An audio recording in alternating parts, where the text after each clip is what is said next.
December 15, 2020, in Houston, Texas. He was 61.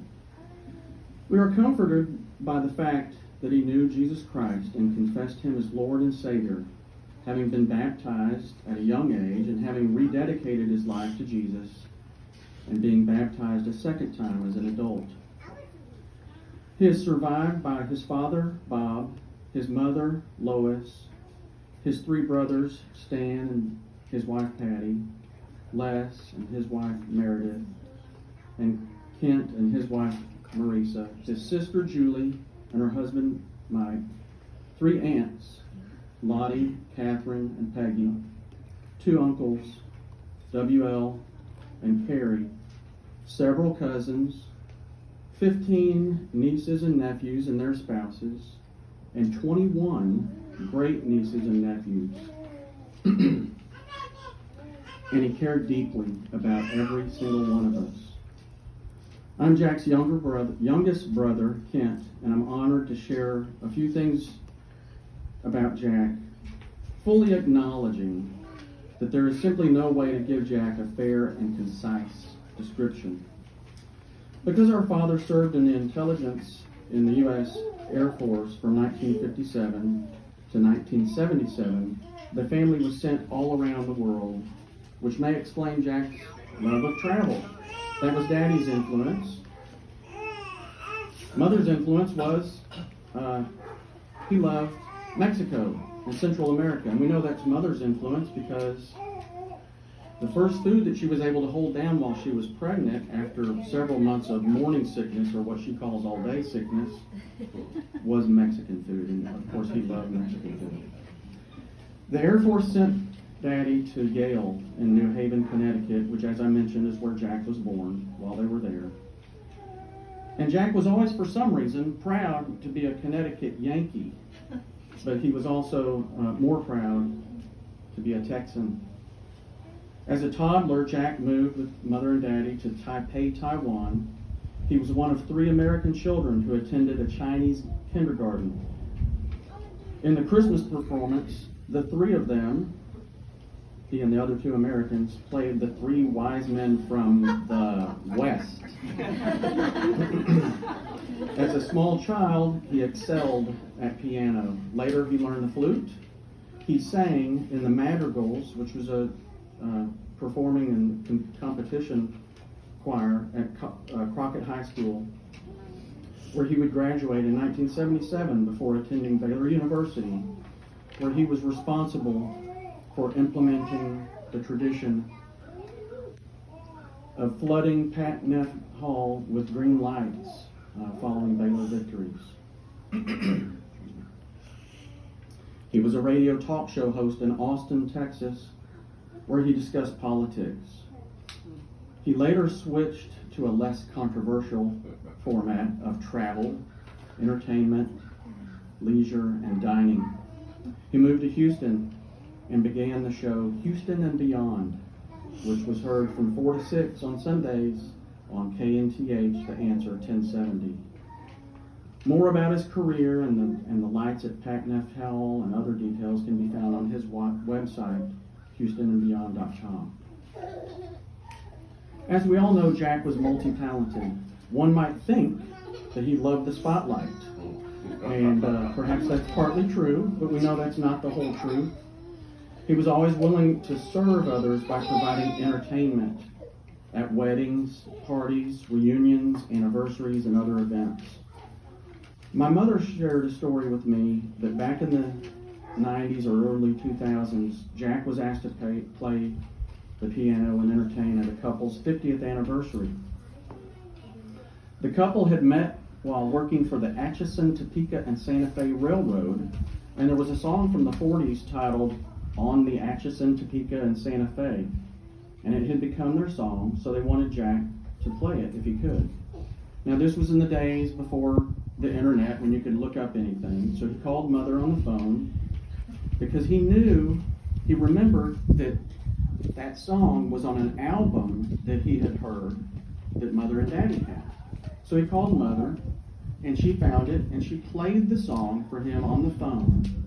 And that night, he went and played that song and performed it for this couple for their 50th anniversary.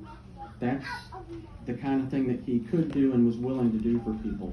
He was highly intelligent and stubborn when it came to argumentation, debate.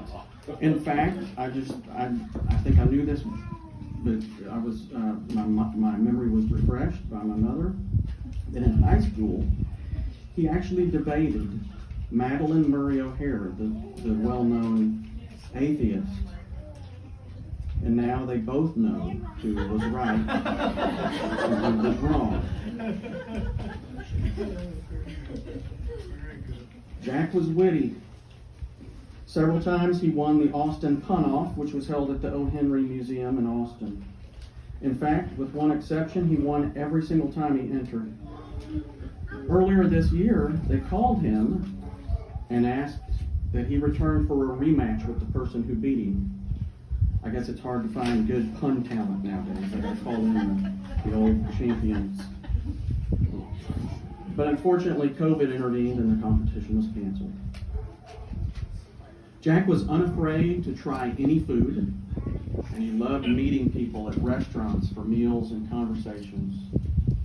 At a restaurant or a sporting event, he would strike up a conversation with anyone and everyone within earshot.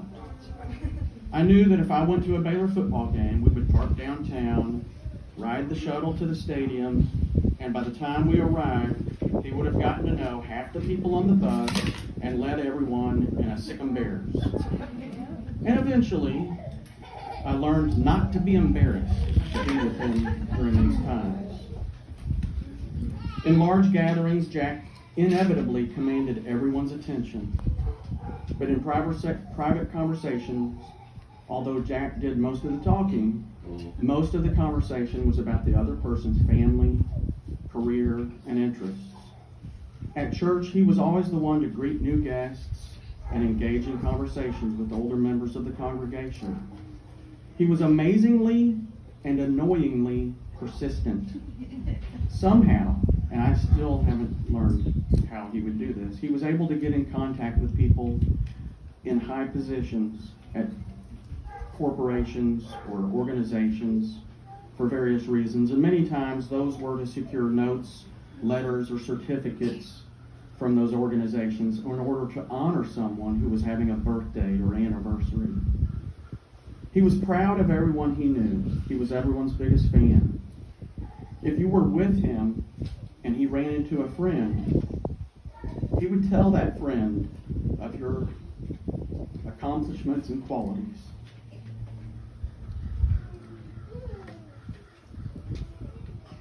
I recall he took Riley, my granddaughter, to visit Texas A&M University in Galveston when she was 10. And the president of the university was a former astronaut.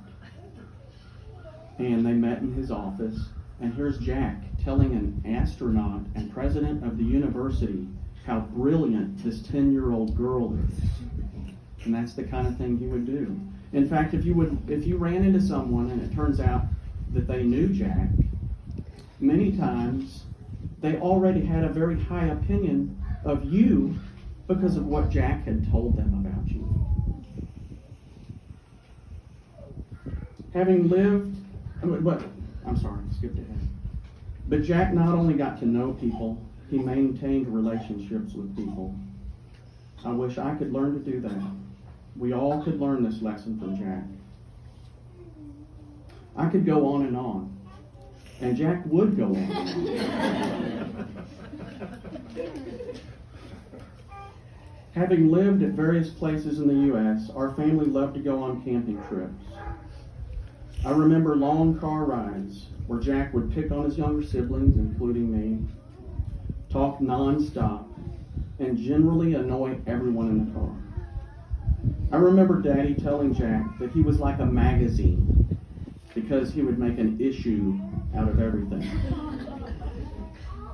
Like Daddy, Jack loved puns, and he never ran out of puns. We would ask him, Jack, if we laugh once, will you stop? But he never did. He never stopped until now. And I wish he hadn't. We all wish he hadn't. Marisa told me that all of the good qualities that we loved about Jack remained, and all those that we didn't particularly care for are gone now. Only his good qualities, which were many, remain. I don't pretend to know everything that goes on in heaven, and I don't want to be sacrilegious. But if it's allowed, I'm sure that he's got the rest of the saints up there in stitches right now. Jack never stopped. Jack always started his emails with howdy, and he always ended them with adios, which means go to God. And now he has. Thank you.